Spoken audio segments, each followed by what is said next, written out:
Magick.me is the world's greatest school for magic, meditation, and mysticism. You can learn everything there, from chaos magic to hermeticism to meditation to how to supercharge your finances and take absolute control of your destiny. In short, you get all of the tools you need to turn chaos into beautiful, scintillating order and master your life. It's incredible. You've probably heard me talk about it on the show quite a lot. But check it out. It's growing fast. And I just want to say, if you're confused about where to start, because I have so many courses there, the Adept Initiative is the place to go. The Adept Initiative is the flagship course on magick.me, and it contains everything you need to know to master the most profound ancient techniques of changing your consciousness and the most modern and cutting-edge tools and systems for absolutely turning your life into a masterpiece. You are really going to dig it. Go check it out, and I will see you in class. It's magick.me, magick.me.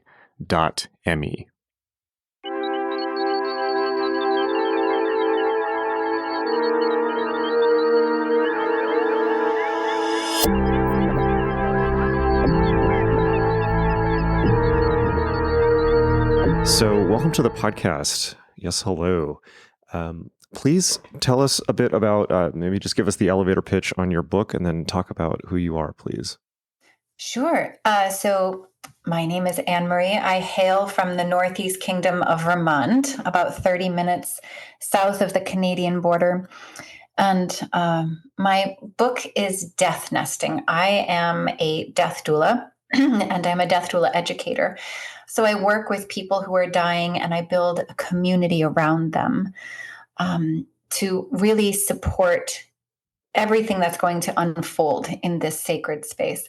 And when I first began doing this work as a hospice volunteer and in residential care as a nurse assistant, and I was the director of Meals on Wheels, and I realized that I had a certain amount of information that was very basic, but that a lot of people didn't know. And so I felt an urgency to get the information out as quickly as possible to as many people as possible. And that was really the mission behind writing the book. There are lots of really beautiful books on death and dying out there, but I hadn't found any that were just really basic care, like literally how to change somebody's sheets when they're in bed and they're not moving, they're not able to move. And then, of course, also incorporating in some of the spiritual aspects, which are often left out of the medicalization of the dying process that we're so used to now. So I wrote Death Nesting, the heart-centered practices of a death doula, in hopes that people would find it very relatable, not very heady, not very, overly spiritual, something that people really can relate to. So how did you end up in this line of work? Did you feel called to it? Were you expecting this, or did it kind of fall upon you? Mm-hmm. My first experience with working with somebody who was quite elderly was my grandfather, who had Alzheimer's, and he lived with us in the house. And so I had some experience from that as a child. And he was actually the first dead body that I ever saw and got to touch. Which I realized now after years of doing this work that a lot of people have never seen a dead body. And those that do, it's oftentimes very traumatic, not necessarily something gentle or that feels natural. So those were and I had some nice experiences with death as a child and as a teenager. But what really drew me to this work as an adult is I was an event coordinator and a music manager. So I was coordinating. Yeah. Very different. What's that? Very different line of work. Yes. Completely different. I was coordinating music festivals and fashion shows and weddings. And I always wanted the event to be bigger and better. And I wanted people to be more happy. And I wanted it to be more exciting. And little by little, I started feeling more and more empty at the end of the night. And I was like, no, this isn't it. Like, what am I trying to do? What am I after? And one night after a fashion show, I was driving home. I live, as I said, in Vermont, and it was only about 20 degrees outside, and I saw a man sleeping on a bench outside, and I saw he had a walker next to him, and I thought, wow, who's this homeless, unhomed man? And so I pulled over to talk to him, and I saw that not only did he have a walker, but he had a catheter that was attached to him as well, that was hanging from his walker. And I talked with him for a minute. It was 11 p.m. and found out that he was 89 years old. And I said, would you like to come home with me? And he said, yes. And I was like, come on. So he came home with me. And he just spent that one night. I hid my knives in the house just in case he got a sudden urge to. I didn't know this man at all. And I was living by myself at the time. My children were at their father's house. So through that one night of just reaching out to him, I ended up developing a relationship with him, and I cared for him through his dying process, and in and out of hospitals, and he still lived on the streets. He did not want a home. He wanted someplace to go when he was cold, but he didn't want to be tied down to any one place. So there was a lot of learning that happened here, not just caring for somebody who was older, who had the regular challenges, mobility challenges, and just an aging body and a dying body, but also the fact that the way that he wanted to die and live his life was nothing like what I wanted for myself. And so it was really hard to understand that I can't force somebody into a particular way of feeling meaning, of being comfortable. And so there was a really big growth period. And after that, I switched directions completely. I gave up events, and I went into, as I said, nurse assistant training and hospice training, and and worked in residential care. Interesting. And then, so what was that process of going from there to becoming a death doula? Yeah, that was. There are still a lot of people that don't really know what a death doula is, and at the time, I didn't either. I was doing a Google search. I was like, what else am I going to do to build upon this education without going to nursing school? I didn't want to become an RN. And I came across a death doula, and I thought, well, that's interesting. And really what a death doula is it's just a new term for something that is very ancient. And it's very normal. People have always been caring for the dying. People have always helped usher life in, and people have always helped usher life out. So the term death doula is new, but the work is nothing new. So what is that work? So it can be any number of things. It's I really try to emphasize that people focus on what feels natural to them if they want to care for the dying. So a loose definition would be a non-medical holistic caregiver. Of course, that tells you everything and nothing. So you could help with people's end-of-life paperwork. You could simply be a respite caregiver. So when the family needs a break, you could come in.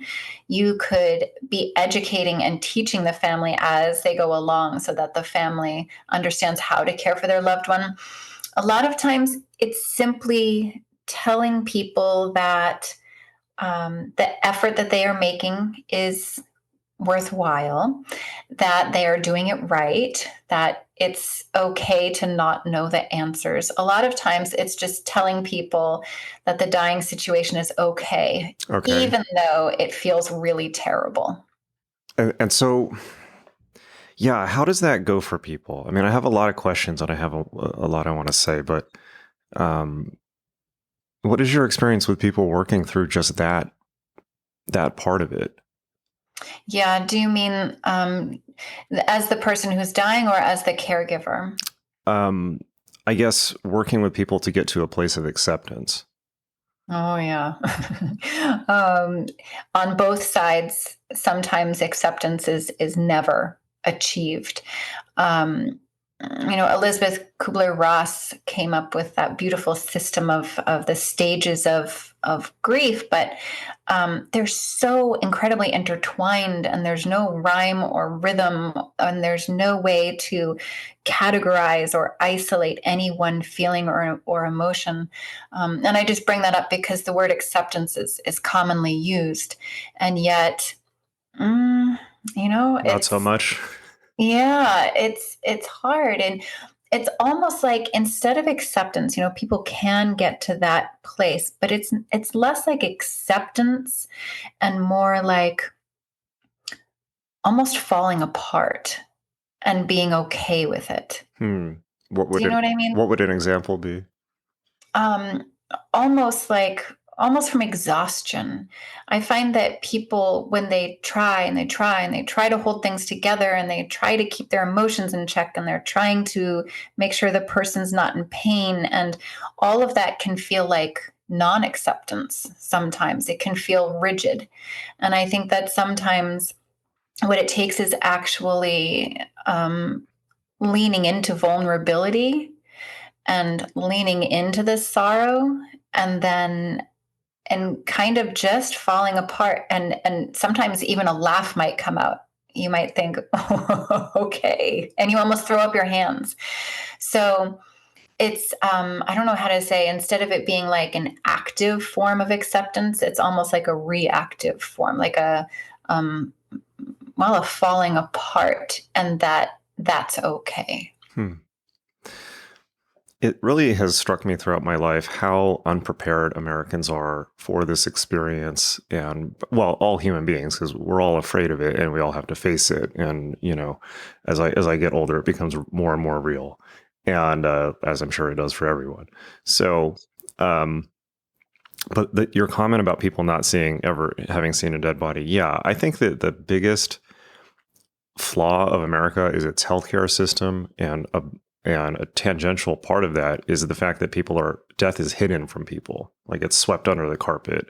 And you travel in other places in the world, and that's not the case. I mean, it's like you go to India, you go to, I'm sure parts of Mexico, all over the world, and not only is death, or Asia, like death is more out in the open.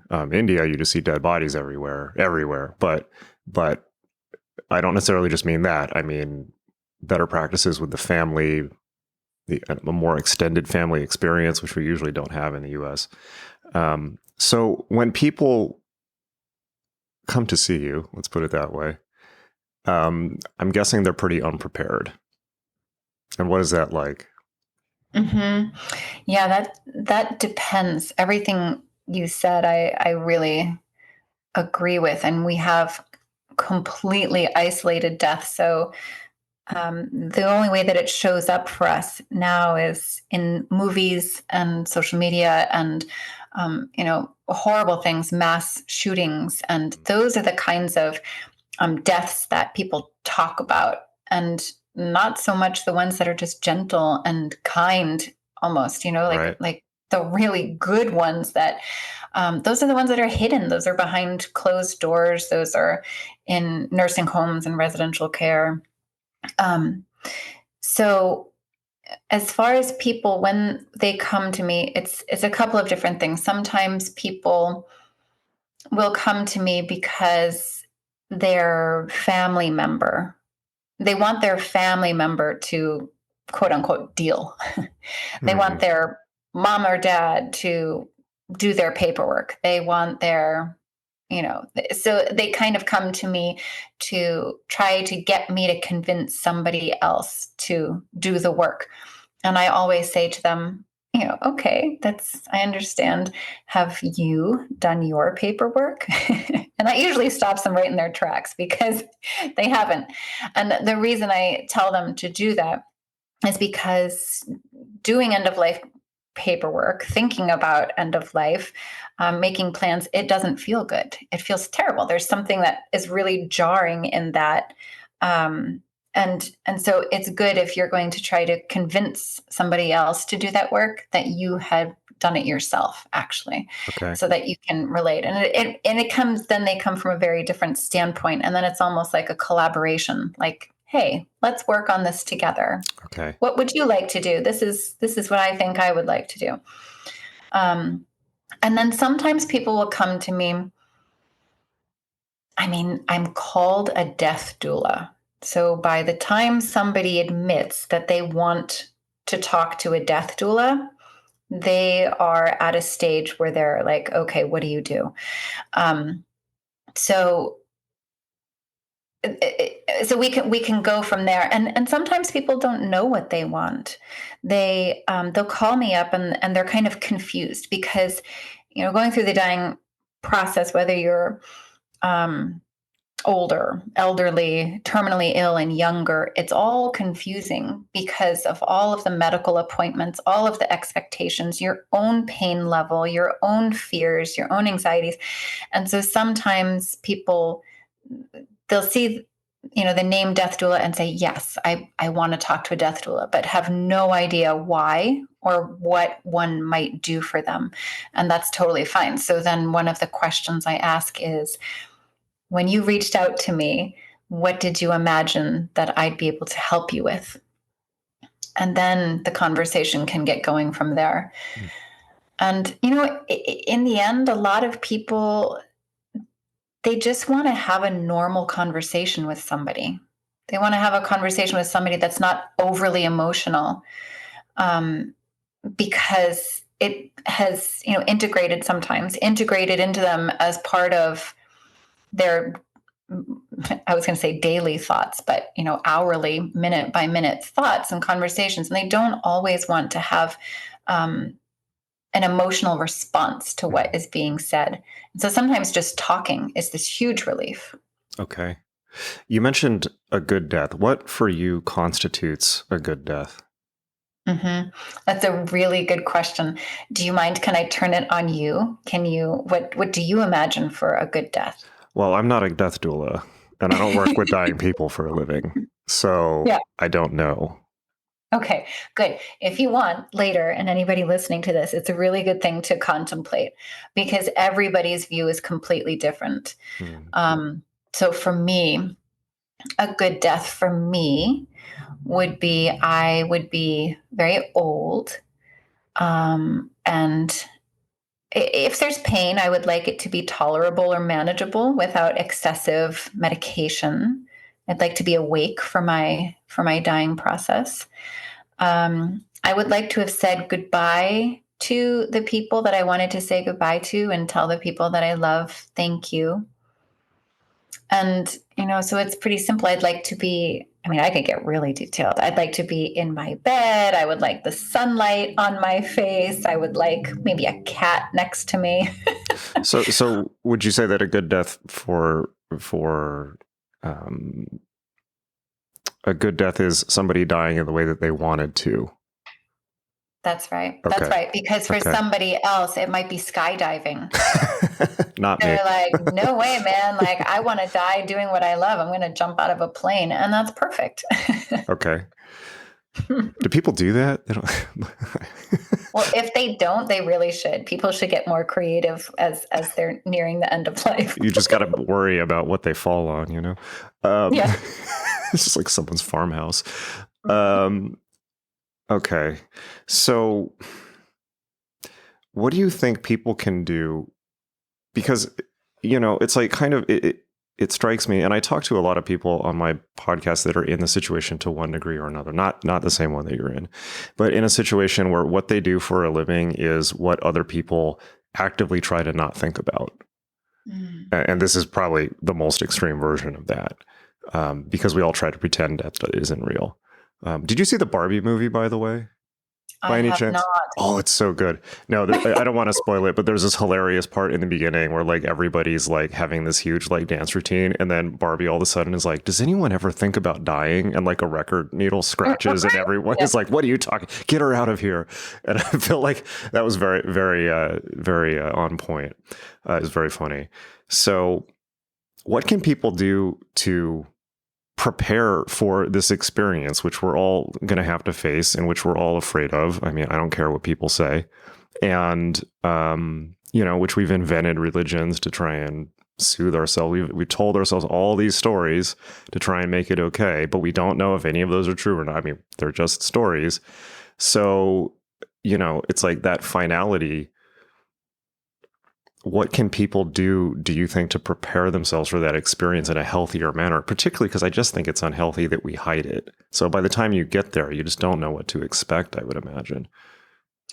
Yeah, that's such a good question. So, no matter when and how your death comes, it's not going to feel fantastic unless you're in a tremendous degree of pain, and then it's absolute bliss. Just because I you're mean, doped up? no, to the release, to Oh, the get out of relief. your Okay. body. You're saying that from observing people who are dying? I'm correct. I Okay. have not yet done the act. I just And mean like like people are in extreme pain and then you see a relief. yes, Okay. yes. Yeah. And even, I mean, I'm very sorry to say, but some people are begging to die. Mm-hmm. Yeah. That doesn't feel good. I've experienced that. Yeah. Okay. Yeah. Yeah. Uh-huh. It doesn't feel good to talk about or to even acknowledge, but it very, very much it does happen. Yeah.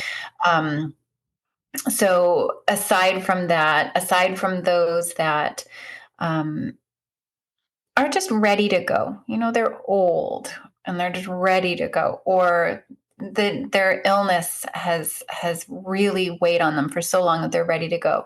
But for the most part, a lot of other people just don't want to die. Yeah. Even if their life is not perfect, not beautiful, they just don't want to die. Yeah. And why? I mean, we could go way deep into that, but um so I think just acknowledging, like tapping into that, and you won't know what it truly deeply feels like until you get a scary diagnosis or until you are really confronted in some way.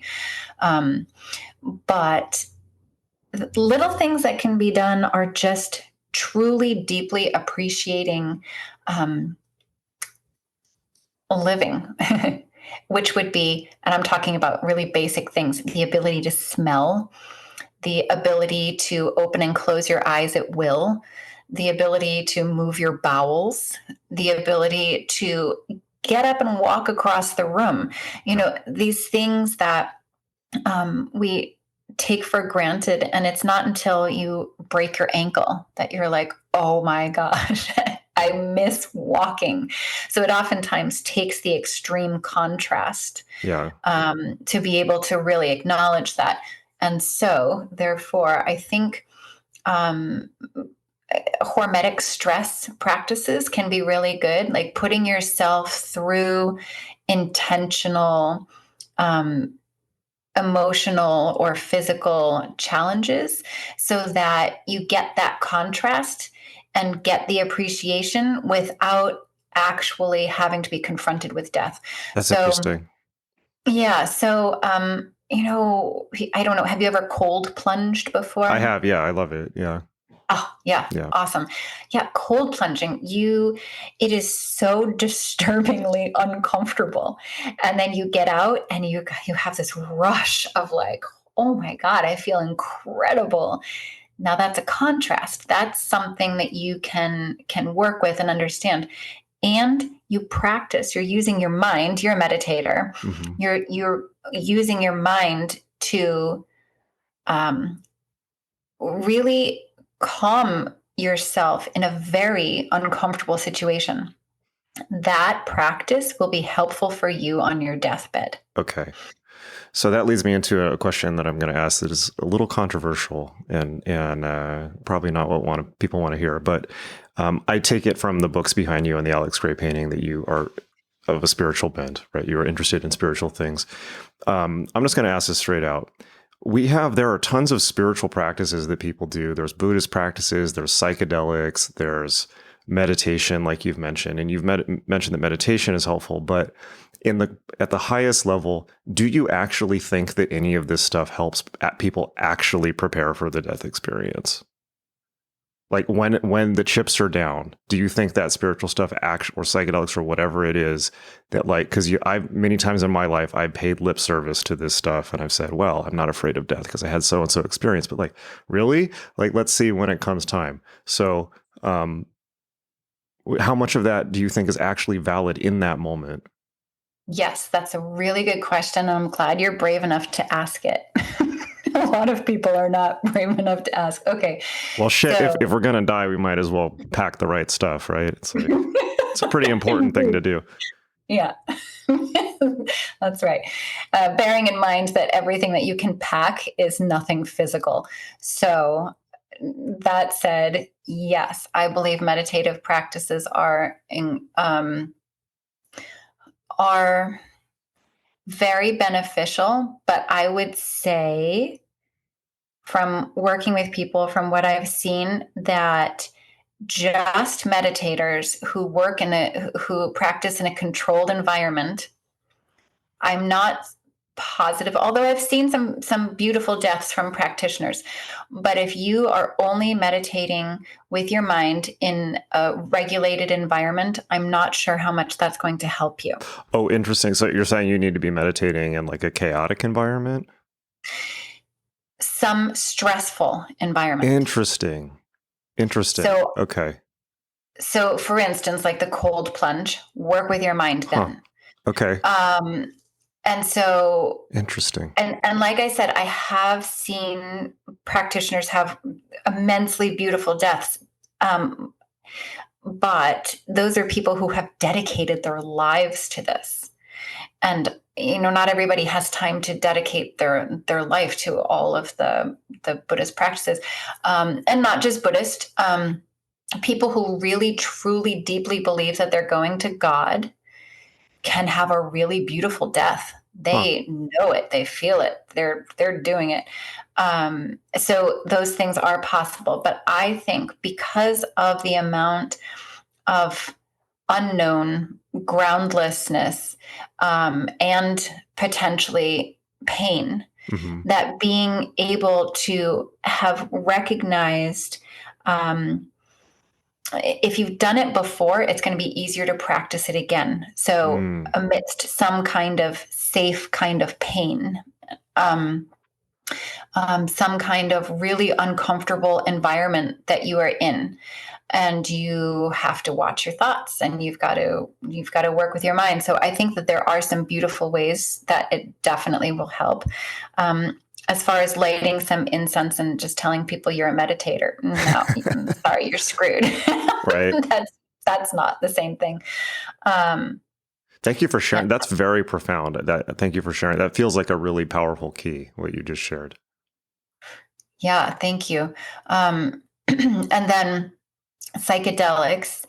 Yes. The one that I have found the closest to was Bufo. I don't know if you have tried Bufo. Is that toad DMT?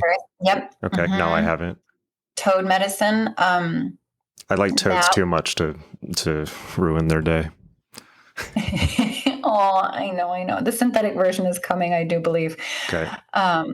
So that I think is the closest that I will get to a death experience while I am living. People have vastly different experiences. Some very, extreme traumatic to total elation, freedom, ultimate bliss to laughing hysterically, like all kinds of things. But I have found benefit from that. That's interesting. So you think that's not hype?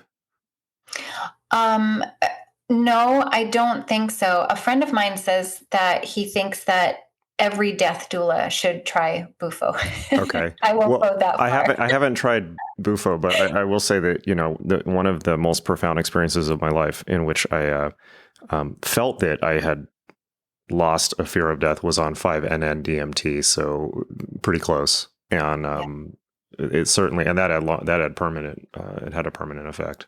But then again, I mean, it's like, people, I think, go through the psychedelic experience and then they say, or a spiritual experience, and you hear them use language like, oh, I've died before I've died, or now I know what it is to die. It's like, okay, but do you really? Because you're still alive and you just had a drug trip. That's not the same as dying. Yeah.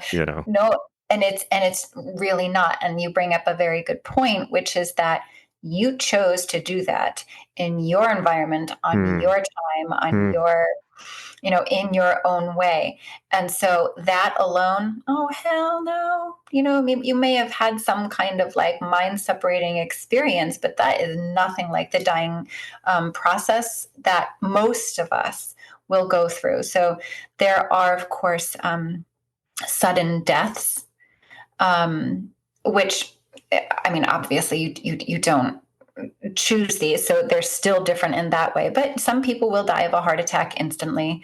Some people will die in a car accident instantly, those kinds of things. And so that could be that kind of instantaneous release. But still, psychedelics can only go so far, and I do not think that they're the be all end all cure for anything. Yeah, with death. No. Yeah. So talk about the actual. Well, okay, I have two questions. The first one is, you said you witnessed some really beautiful deaths from practitioners. What does that look like? Oh my gosh, when they are able to keep talking. It's almost as if all of the beautiful things that you read about from the texts. I mean, not the bardo, not the state of in between, but like the total bliss, the earthly bliss, the just the separating from the body can be described in a way that is so beautiful that it sounds exciting. It's like, wow. And when I listen to that, I think, oh my gosh, this is like, we're all so fortunate. Like if we can get our mind to the place where we can just kind of fall into a gentle death, like just fall into the transition, that it is profoundly beautiful. So it is possible. Well, life goals. Yes. Talk about the moment of death. What occurs at the actual moment of death? You're asking good questions. Well, these are, thank you, but these are, it's not every day you get to have this conversation. So it's like, I'm trying to make a count here. Okay. What happens at the moment of death? Well, I have never been there, so I can't tell you exactly from first person point of view, but from the people that I have worked with, it's really, really difficult to tell what's going on because most of the time they're nonverbal. You hear like some incredible stories about who was the guy who founded Apple? Steve Jobs. Yeah. Didn't he like say, wow, or something like his last word? That was allegedly Timothy Leary, although I don't know if it's, yeah. I might be wrong. I don't know. Yeah, I don't know. But there are some isolated stories where people are still speaking, like still saying something on their way out the door. But that's funny. I said that on the way out the door. So a lot of times there are these images that come to people and they say, I'm looking for the door, or I have the key, or where is the key? So they're looking for something. A lot of times there are visitations from deceased loved ones. And they'll say, my mother is here. Or, Joey, can you hear me? Is that you? And Joey has been dead for 50 years. So those are really common occurrences. And then and then in the moments, like when the breathing stops, it can startle you, actually, because the breathing can stop and a minute could pass and 2 minutes and 3 minutes. And then all of a sudden there's a big gasp. Oh, geez. And then everybody in the room is like, Okay. So it's there's this fullness. So I'll speak from my perspective now. The room becomes very, very full. It feels almost thick with kind of energy, thick with a kind of awareness that is not like anything you typically see or feel. And it's funny because not everybody always feels like that. Some people do. The people who do are just frozen in awe, and they're, like, do you feel that?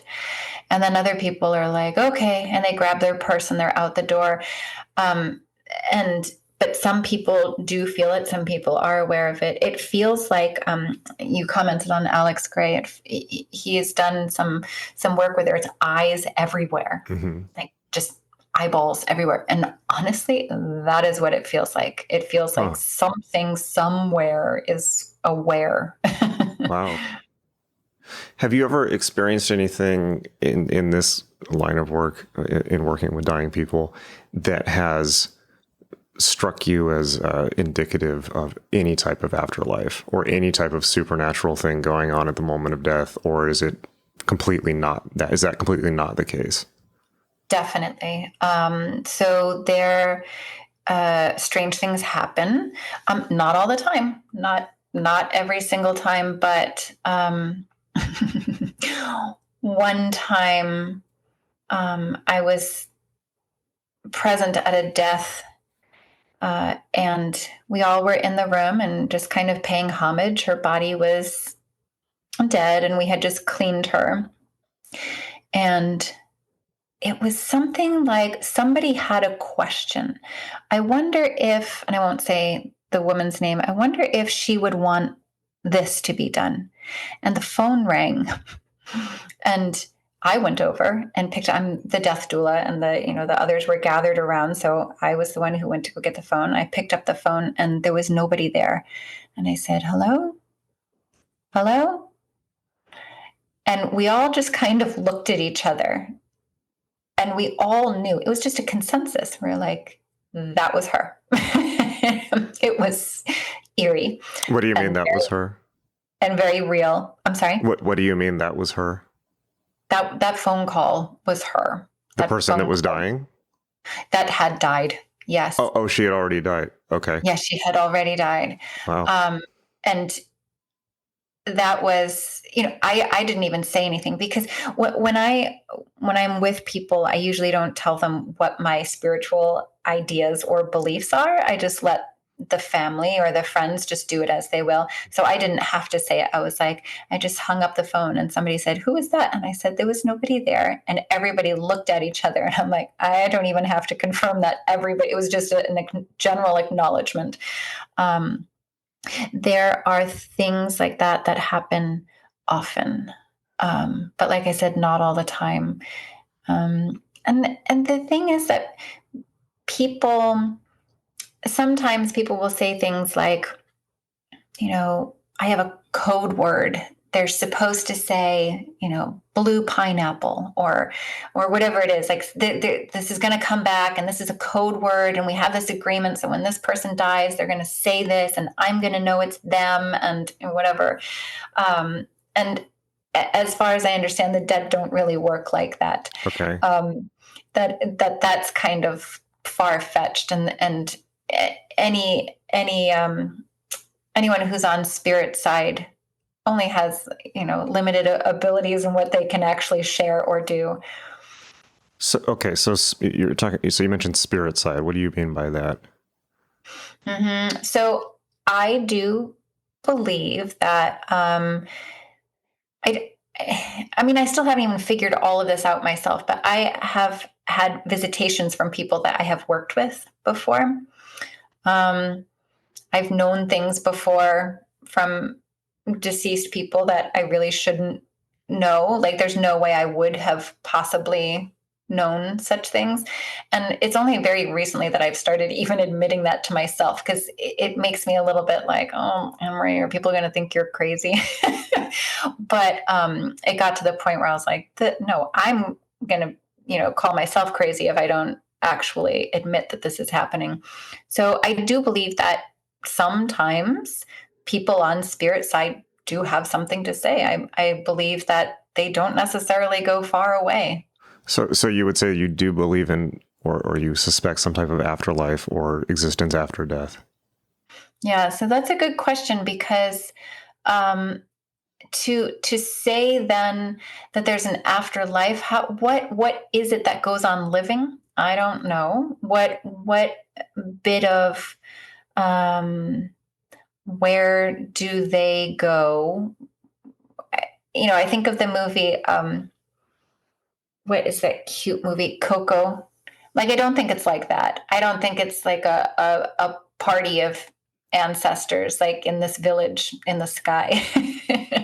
But I do think that just the deceased, that spirit has the ability to make contact with us. And where they go after, I don't know. When they're not here, who knows? But I think that they show up. Yeah. Interesting. Let's just say, as a figure of speech, just as a thought experiment, let's just say that death is a test.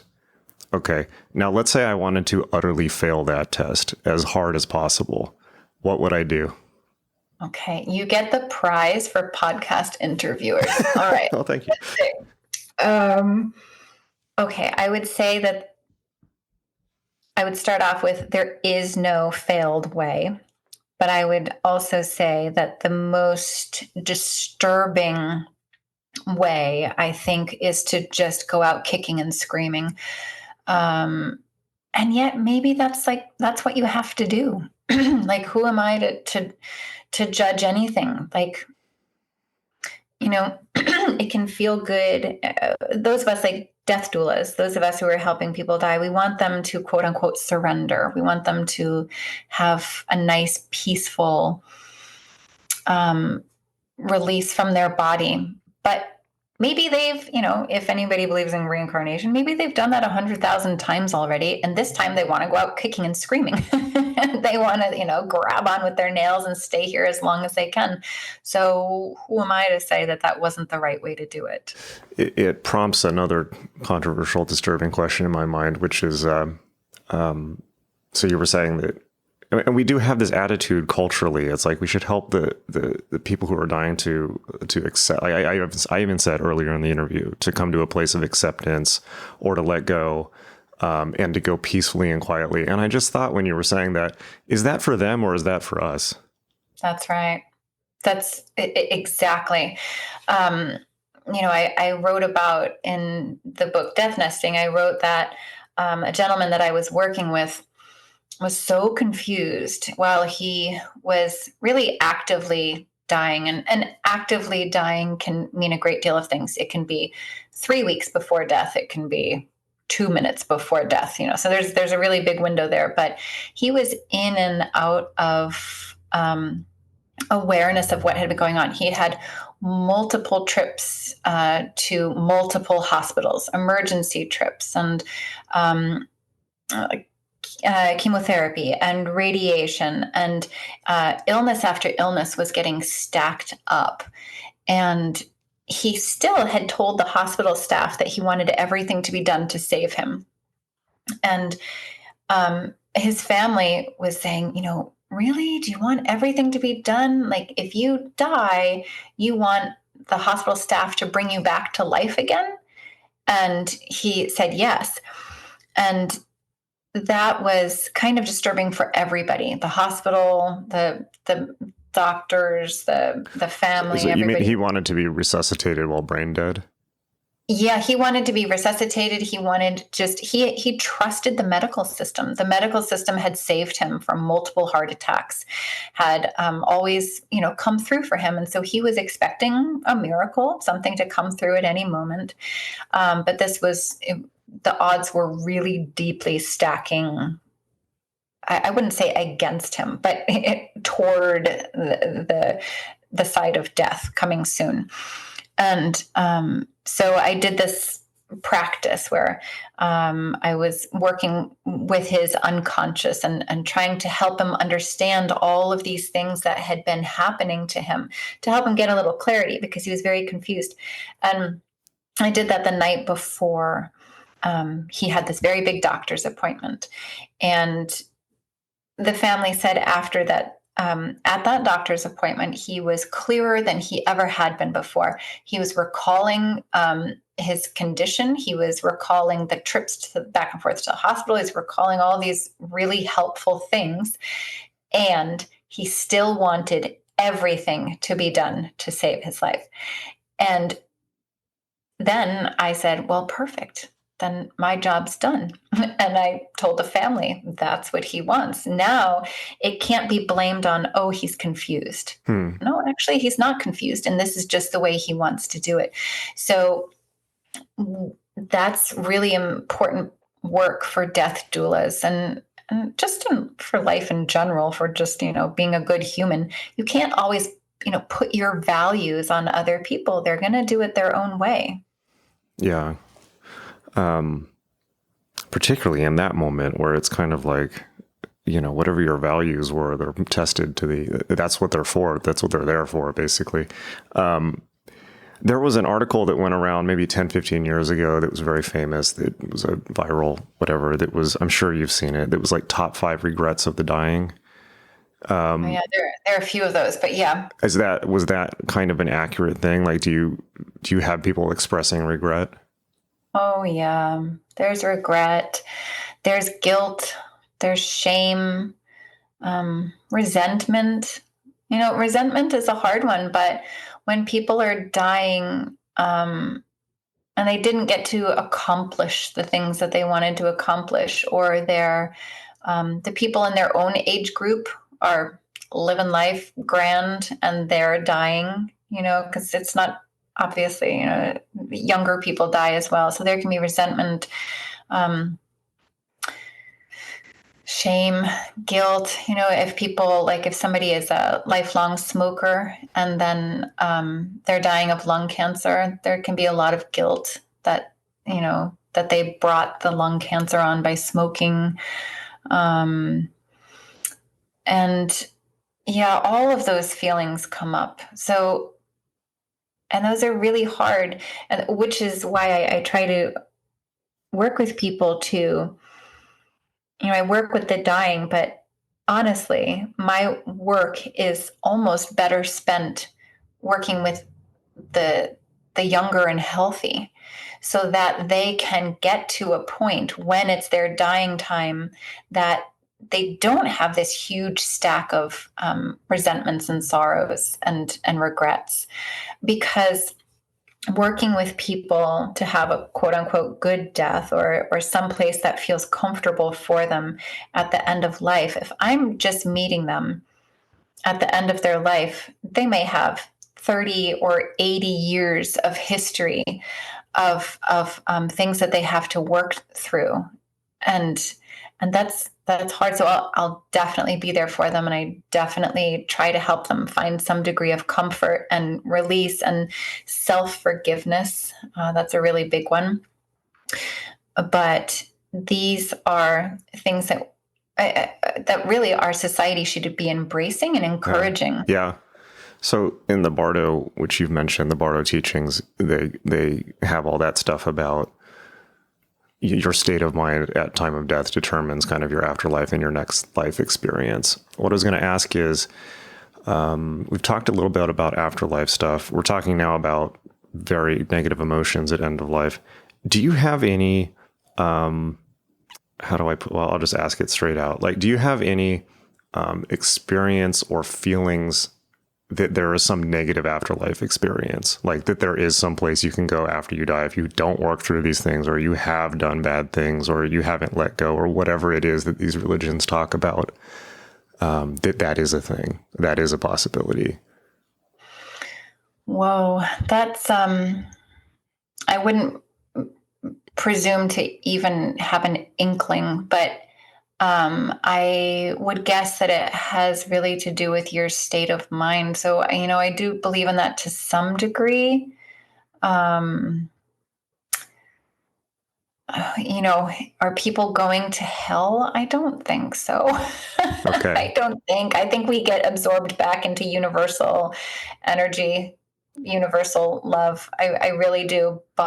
And I do think that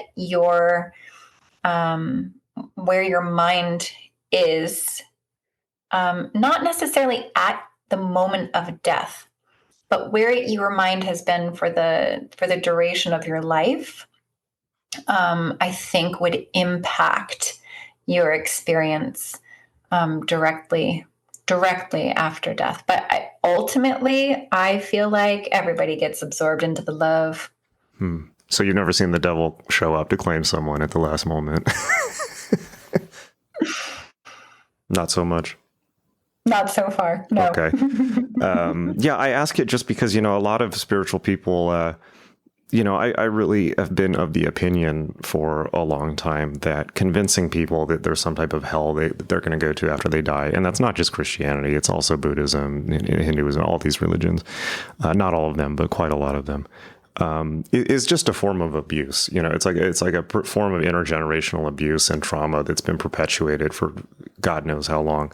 And so I think a lot of people, at least in my experience, who are spiritual are kind of trying to get away from that punitive, depiction of what life is, what the universe is, that there's some type of vengeance that's going to be meted out against you, which is just horrible. And yet, I think we all have in the back of our minds, like, well, what if? Because we don't know for sure. It's like, there's like, and I don't care. You could be like the most like dedicated, I don't know, atheist or whatever. It's like, I guarantee somewhere back in there, there's probably like, well, what if, Yeah. Of course, it's because we have absolutely no idea at all. And I know that in my own mind, I have found the most amount of hell and the most amount of peace, regardless of my external situation. And I know that from other people's experiences too, which is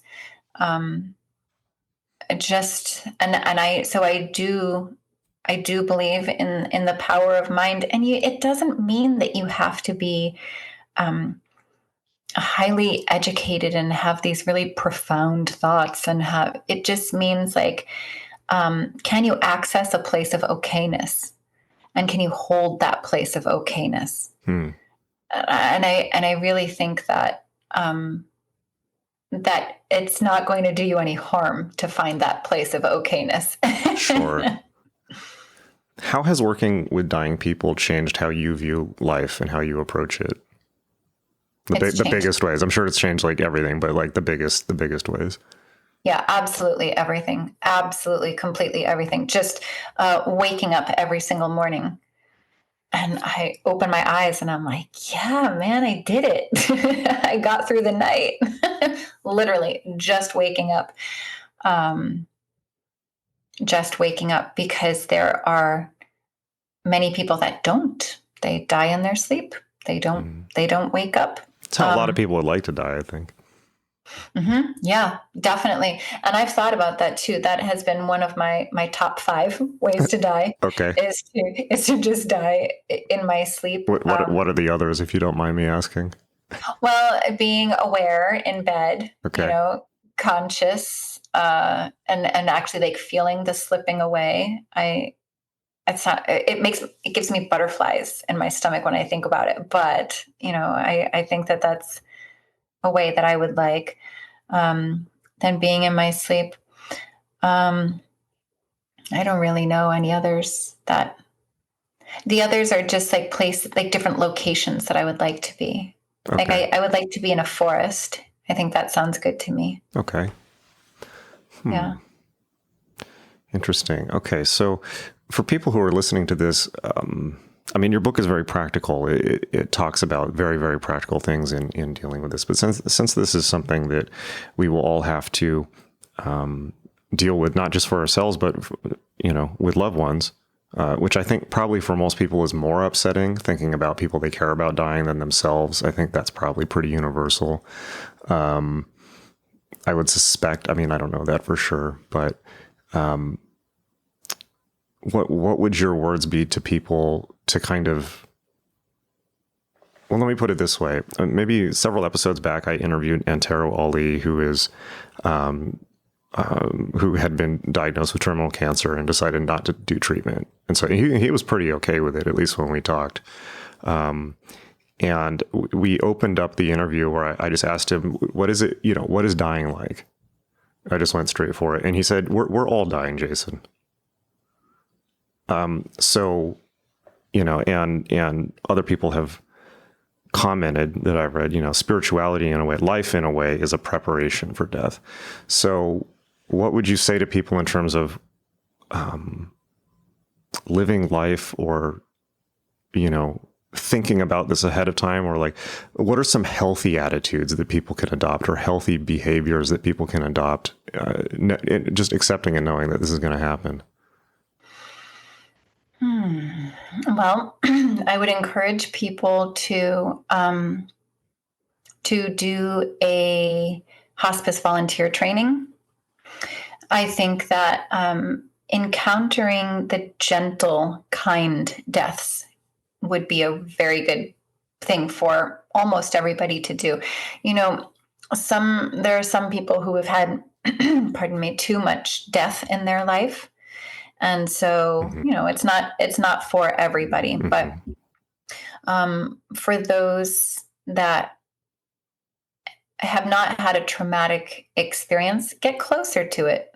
Like really, really go on in there, touch death, study about death, smell death. Becoming a hospice volunteer is incredible work. So you can do the training and then you can decide if you actually want to put in the volunteer hours or not. And I say, definitely put in the volunteer hours. You will get the experience of going in and out of people's houses that smell different, look different, feel different. And you'll see just how very differently people live. That in itself is a really eye-opening and humbling experience. But to really get close to death in that way, you certainly can do a death doula training, but there's nothing like the hands-on experience. And not everybody wants to have a pet, but pets are some of our best teachers. They, first of all, a pet death can be even more traumatic and disruptive than a human death for some people. But our animals teach us a tremendous amount, and being willing to work with that pet as they get old. You can be a death doula for your dying dog or your dying cat. And, euthanasia is an option for some people that have money and have means. Not everybody does. I don't want to interrupt you, but euthanasia is something for people who have the money. Explain that, please. Like, it's something you have to be able to afford euthanasia, or what exactly did you mean by that?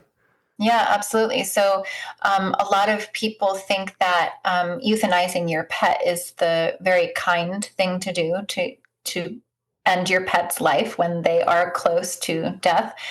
And I always say yes. And first of all, just being a death doula for them and letting them live out the course of their life naturally without euthanasia is also an option, just like for humans, they can live out their life. It doesn't feel comfortable, but neither does tending for humans who are dying.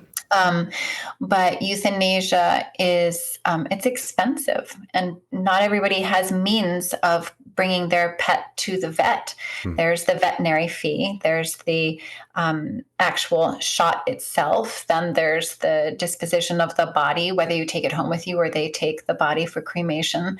Not everybody has veterinary pet care that they can afford. So it is a privilege. Okay. Yeah.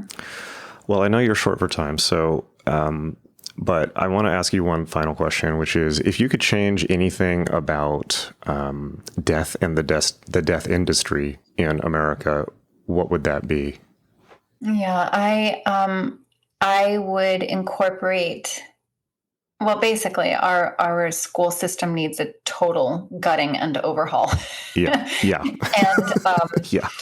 And incorporated into that complete and total overhaul would be death and life, just life cycle education, and to demystify the dying process, to give people a vocabulary.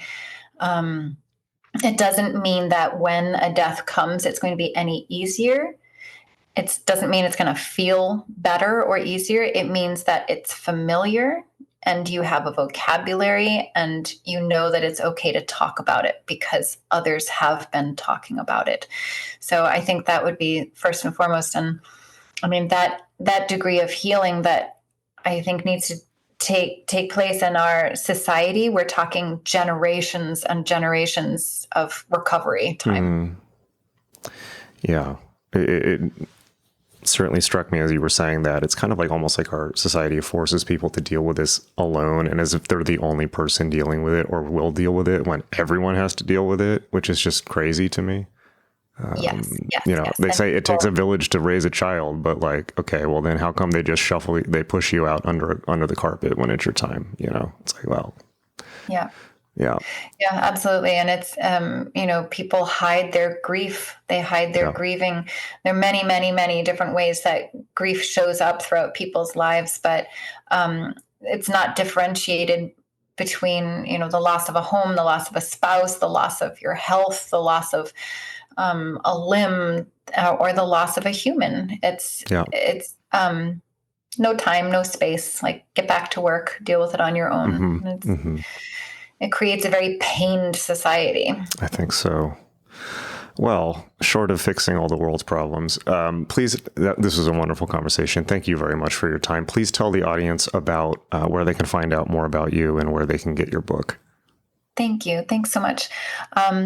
I have 2 websites, which are eternally merging. So one is my first and last name together, AnneMarieKeppel.com, and that's without the hyphen. And also StardustMeadow.com. And one is more of my author site, and one is more my death doula training site. But people can find me through those places. I'm on Instagram. I do what I can to be present in the world. Do you have an Instagram handle? Yes, it's Village Death Care, village_death care. And the book is called Death Nesting. And I guess this is the second edition. I saw the first one is going for a ton of money. So get it while you can. All right. Thank you again. Thank you very much for that conversation and the scheduling issues. I think it was definitely happened in the right way at the right time. Perfect. Okay. Jason. All right. Pleasure. Lovely to meet you. Okay. Take care. Bye. Bye-bye.